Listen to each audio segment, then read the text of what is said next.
Assalamualaikum warahmatullahi wabarakatuh. Di video ini kita akan belajar tema 1, subtema 1, pembelajaran 5, muatan bahasa Indonesia. Menemukan dan menentukan ide pokok dan kalimat pendukung. Mari kita baca sama-sama teks bacaan berikut ini. Siput bukanlah hewan lemah. Siput menurut sebagian orang dianggap sebagai hewan yang lamban dan menjijikkan. Bahkan dari gerakannya yang lamban, tidak jarang orang membanding-bandingkannya dengan kelinci. Siput juga dianggap menjijikkan karena tubuhnya yang penuh lendir. Sebenarnya siput memiliki kelebihan dan keistimewaan. Kelebihan dan keistimewaan siput ini merupakan karunia Tuhan yang tidak dimiliki oleh hewan-hewan lain. Apa saja kelebihan dan keistimewaan tersebut? Siput merupakan hewan yang berjasa dalam penguraian serpihan daun-daunan. Kenapa berjasa? Karena siput memakan daun-daunan dan menjadikannya bagian-bagian yang kecil sehingga mudah untuk diuraikan oleh bakteri pengurai. Jika benda-benda yang besar seperti daun berubah menjadi serpihan dan diuraikan akan bermanfaat bagi kelestarian lingkungan sekitar siput berada.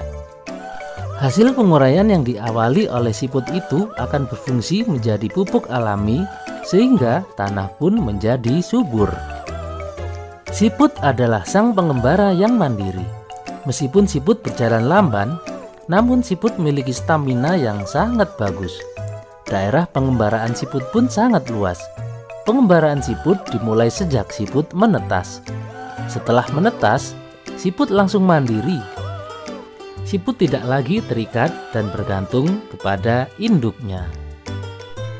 Siput memiliki pertahanan diri yang baik dalam beradaptasi dengan lingkungan dan mempertahankan diri dari serangan predator. Meskipun tubuhnya lunak, namun tubuh siput memiliki lendir. Lendir ini berfungsi sebagai minyak pelumas dan pelindung bagi tubuhnya ketika berjalan di permukaan. Jalan sekasar apapun dan seterjal apapun akan mudah dilalui tanpa tubuhnya terluka. Selain itu, siput juga dikaruniai Tuhan dengan cangkang. Cangkang ini berfungsi sebagai rumah yang memberikan kenyamanan dan keamanan bagi tubuhnya. Cangkang juga berfungsi sebagai tempat persembunyian ketika ia terancam oleh lingkungan atau predator.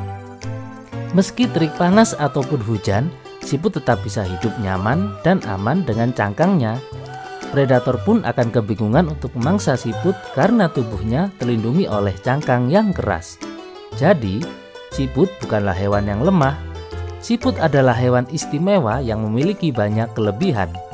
Siput diciptakan Tuhan dengan kekurangan sekaligus dengan kelebihan.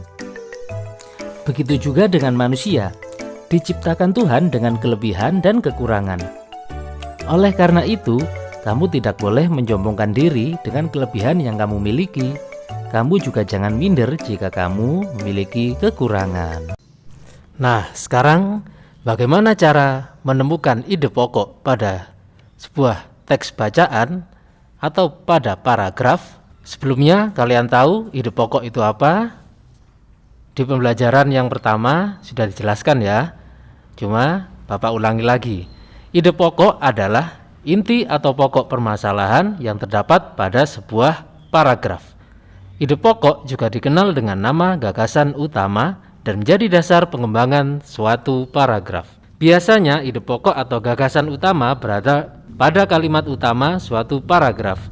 Adapun kalimat utama suatu paragraf biasanya dapat ditemukan di bagian awal atau di bagian akhir paragraf. Nah, sekarang mari kita coba menemukan ide pokok pada bacaan ini ya. Perhatikan garis yang berwarna biru. Siput menurut sebagian orang dianggap sebagai hewan yang lamban dan menjijikkan. Nah, pada kalimat ini kalimatnya bersifat umum, maka kalimat ini bisa dinamakan ide pokok. Kemudian kalimat penjelasnya atau kalimat pendukungnya yang mana? Ya, yang bergaris merah. Kenapa yang bergaris merah dinamakan kalimat pendukung atau kalimat penjelas? Karena kalimat ini adalah penjabaran dari kalimat pertama yang menjadi ide pokok pada paragraf pertama ini. Nah, kurang lebih seperti itu ya. Pada paragraf di bawahnya, paragraf kedua, ketiga, dan keempat, cara menemukannya sama dengan pada paragraf yang pertama. Berdasarkan bacaan ini, mari kita temukan ide pokok dan kalimat pengembang masing-masing paragraf. Paragraf yang pertama, ide pokoknya, siput menurut sebagian orang dianggap sebagai hewan yang lamban dan menjijikkan. Ya, berada pada kalimat pertama. Kalimat pengembangnya, bahkan karena gerakannya yang lamban, tidak jarang orang membanding-bandingkan dengan kelinci. Pada paragraf yang kedua, ide pokoknya, sebenarnya siput memiliki kelebihan dan keistimewaan. Kalimat pengembangnya, kelebihan dan keistimewaan siput ini merupakan karunia Tuhan yang tidak dimiliki oleh hewan-hewan yang lain. Nah, sudah jelas ya, mana ide pokok dan mana kalimat pengembangnya. Berikutnya pada paragraf ketiga, ide pokoknya, siput merupakan hewan yang berjasa dalam penguraian serpihan daun-daunan. Kalimat pengembangnya, karena siput memakan daun-daunan dan menjadikannya bagian-bagian yang kecil sehingga mudah untuk diuraikan oleh bakteri pengurai.